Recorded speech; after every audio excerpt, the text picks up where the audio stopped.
Seja muito bem-vindo ao nosso canal de teologia. Eu sou o pastor Moisés Campos e aqui a gente fala sobre assuntos concernentes e relevantes à palavra de Deus. E no vídeo de hoje vamos falar dos 3 tipos de coração que você tem. Fique comigo até o final desse vídeo e aprenda mais com a palavra de Deus.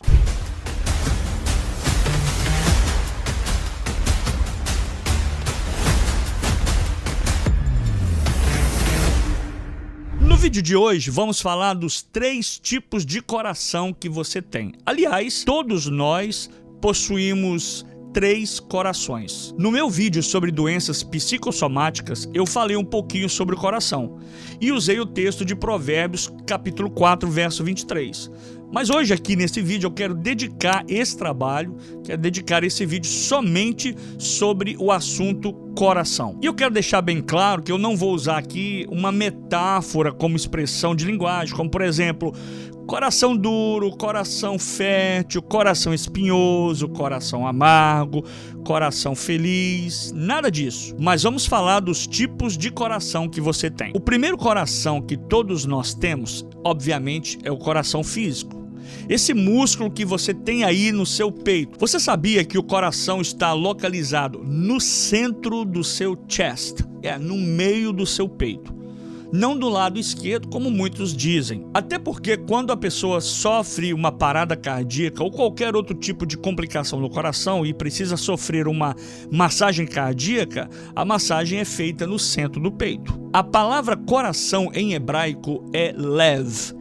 E no grego é carbia. A palavra em hebraico, ou as palavras em hebraico, lev ou levav, e a grega carbia para coração, são usadas pelos escritores bíblicos, tanto de modo literal como de modo figurativo. No meu vídeo sobre doenças psicossomáticas, eu falei um pouquinho sobre o coração. Eu usei o texto de Provérbios, capítulo 4, verso 23. Mas hoje aqui eu quero me dedicar somente no termo coração. O coração humano, assim como o de todos os mamíferos, é um órgão musculoso, formado por 4 cavidades e que apresenta como função primordial garantir que o sangue seja enviado para todas as partes do nosso corpo. Esse órgão, que apresenta o tamanho médio de aproximadamente um punho fechado, está localizado atrás do externo, no peito, e entre os pulmões, no mediastino médio. Ele garante o bombeamento graças às contrações rítmicas do músculo cardíaco. O coração é formado por 2 câmaras, as superiores, que são os átrios, e as 2 câmaras inferiores, que são os ventrículos. Os átrios estão separados pelo septo interatrial e os ventrículos separam-se pelo septo interventricular. Os átrios apresentam como função principal receber o sangue que vem das diversas partes do corpo, funcionando assim, portanto, como câmaras coletoras. Já os ventrículos são os responsáveis por garantir o bombeamento do sangue para os outros locais, sendo, portanto, câmaras bombeadoras. O átrio direito é uma câmara que recebe sangue de diversas partes do corpo, exceto os pulmões. Nele desembocam 3 veias. As veias chamada veia cava superior, a veia cava inferior e o seio coronário. O ventrículo direito comunica-se com o átrio direito e dele parte a artéria pulmonar, que leva sangue para os pulmões. O átrio esquerdo recebe então sangue vindo dos pulmões por meio de 4 veias pulmonares. O ventrículo esquerdo recebe o sangue do átrio esquerdo e dele parte a artéria aorta, que é responsável por levar o sangue para o resto do corpo, exceto os pulmões. Agora, existem 2 passagens bíblicas que mencionam esse coração físico. A Bíblia diz em 1 Samuel, capítulo 25, verso 37 e 38. Sucedeu, pois, que pela manhã, estando Nabal já livre do vinho, sua mulher lhe deu a entender aquelas coisas, e se amorteceu o seu coração, e ficou ele como pedra.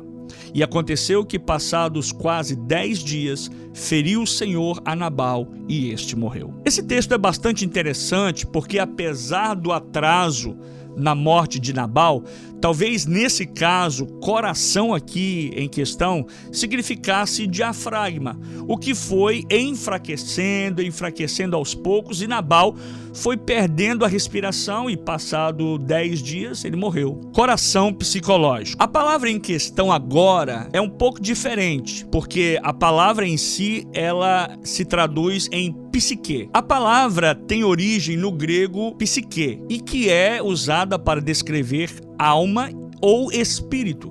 Também é uma palavra relacionada com a psicologia, e essa palavra começou a ser usada como conotação de mente ou até mesmo ego por psicólogos contemporâneos para evitar ligações com a religião e a espiritualidade. Agora, eu gostaria de deixar aqui um conselho para você. Sentimentos como a raiva ou o ódio, esses fazem muito mal ao coração. As manifestações resultantes de emoções opostas, como raiva e amor, são contrastantes, mas às vezes elas se assemelham-se, por serem ambas estados de excitação que originam na mesma região do cérebro. As reações que ocorrem no organismo têm muito a ver com o objetivo de mantê-lo vivo e adaptado às situações mais diversas da vida. Assim, diante de qualquer emoção, ocorre o que nós chamamos de taquipneia, que é o aumento da frequência respiratória, para melhorar a oxigenação. Temos também a hiperglicemia, que é o aumento do nível de açúcar no sangue, para aumentar também a nossa energia, a dilatação da pupila e para aumentar até mesmo o campo visual. Na raiva, porém, os movimentos corporais são tensos.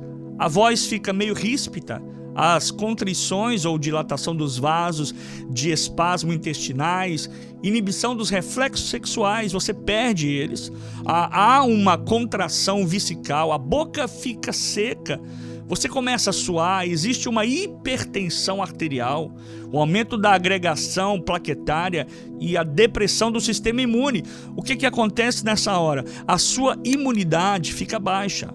Ou seja, existem alterações que contribuem para o aparecimento de doenças cardiovasculares, infecções e neoplasias, entre tantas outras doenças que podem vir a surgir.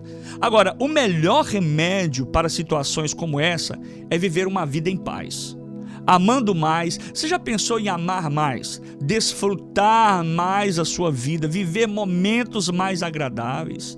Para que tanto estresse? Para que tanta preocupação? Para que se esforçar por, às vezes, tantas coisas que são inúteis e fúteis? Você precisa viver perdoando. Sabia que o perdão é um dos maiores remédios?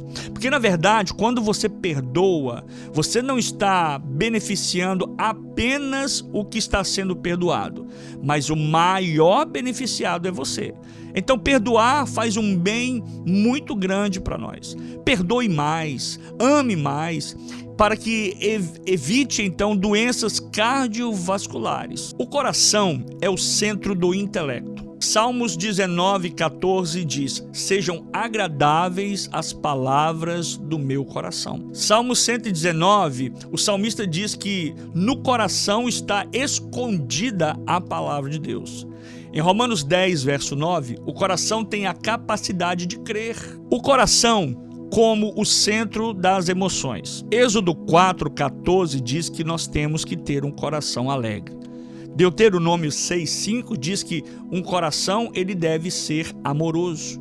Josué 5:1 fala de um coração que tem medo. Salmos 27:14 fala de um coração corajoso. O salmista no Salmo 51:17 diz que um coração arrependido, ele provém da alegria do Senhor. Provérbios 15:13 diz que um coração alegre formoseia o rosto. Tudo está relacionado ao seu coração. Isaías 57:15 diz que um coração ele deve ser um coração avivado. Já Mateus 4:24 fala que temos que ter um coração humilde. O coração ele é o centro da vontade humana. Êxodo 4:21 diz assim: o coração endurecido recusa a fazer o que Deus ordena. Josué 24:23 diz que um coração ele deve ser submisso a Deus. Segundo o livro de Crônicas, no capítulo 6, verso 7, diz que o coração é que decide fazer algo para Deus. Então você pode observar que tudo procede do coração. Olhe só o tamanho, a imensidade gigantesca que é o nosso coração. O efeito, a responsabilidade, tudo passa pelo coração. O coração também ele é extremamente importante dentro da religião bíblica. O Salmo 51, 10 ao 12 diz o seguinte: Cria em mim, ó Deus, um coração puro e renova dentro de mim um espírito inabalável. Não me repulses da tua presença, nem me retires o teu espírito. Restitui-me a alegria da tua salvação e sustenta-me com um espírito voluntário. 2 Coríntios 4, 6 diz que o mistério do seu escondido é plenamente conhecido por Deus e por Cristo. E o coração, ele é o lugar do nosso conhecimento, aonde Deus entra e nos descobre. O estado de coração, ele governa a visão de Deus. Do coração fala-se de Deus, disse o salmista no Salmo 27. O coração ele é o lugar da habitação divina, 2 Coríntios capítulo 1, verso 22. Por outro lado, o mal moral no coração também é visto na perspectiva bíblica como pecado contra Deus. Os corações sem sentido são escurecidos muitas vezes secretamente, de forma idólatra, longe de Deus. Não andam corretamente à vontade do Senhor. No entanto, o Senhor não desprezará um coração quebrantado e contrito. O salmista escreveu no Salmo 51, 17. Se o coração de alguém é voltado para Deus, Deus, promete torná-los sensíveis às coisas divinas, renovando-o e purificando-o. A lei de Deus, ela será então escrita nas tábuas do nosso coração, como guia interior e como forma de incentivo. Em termos cristãos, essa transformação ela envolve a crença no Evangelho dentro do coração que é honesto e bom e que fornece um solo frutífero para que a palavra de Deus seja plantada, seja depositada, seja regada e que ela germine. Já o coração verdadeiro, esse se aproxima de Deus, porque o ama. Ama-o com todo o intelecto, com toda a sua força, com todo o seu sentimento e com toda a sua vontade. Então, Deus se torna ao coração força. O coração ele recebe então força que vem do Senhor como ajuda mútua. O coração se abre para entender e para ouvir e obedecer à voz de Deus, e Deus, de forma recíproca, traz ao coração força e vigor.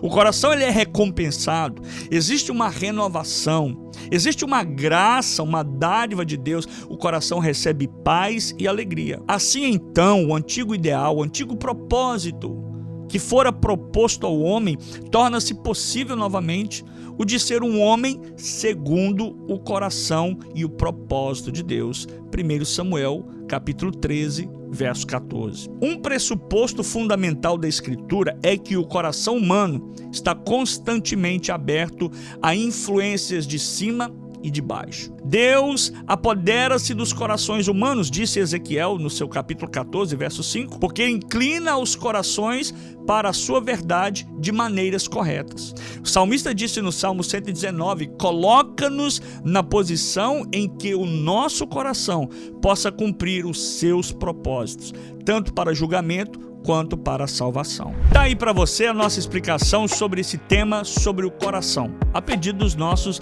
inscritos aqui do canal. Espero que tenha abençoado a sua vida. E você já sabe o que fazer. Se inscreve aí no canal, compartilhe com seus amigos, ative as notificações e lembrando que toda semana temos um vídeo novo aqui no canal para você. Muito obrigado pelo seu carinho, muito obrigado pela sua audiência. Tenha uma semana abençoada, que o Senhor te abençoe. Fique com Deus. Tchau. Lehi traot, lehi merrakir.